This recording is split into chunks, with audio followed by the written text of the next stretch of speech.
Top quality और consistent performance के लिए सिर्फ सिल्वर पंप। टॉप क्वालिटी और कंसिस्टेंट परफॉर्मेंस के लिए सिर्फ सिल्वर पंप, नाम याद रखना।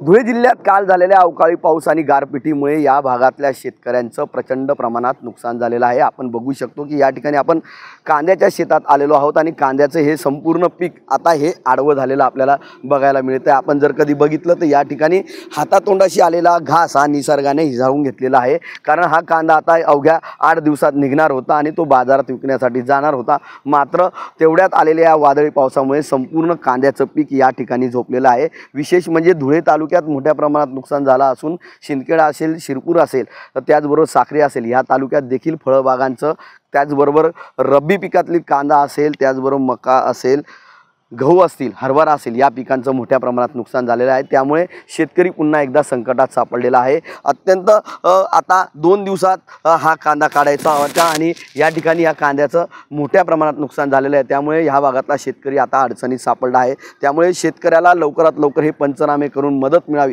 अशी अपेक्षा आता शेतकऱ्यांकडून केली जात आहे। मनीष मासोळे, TV9 मराठी, धुळे।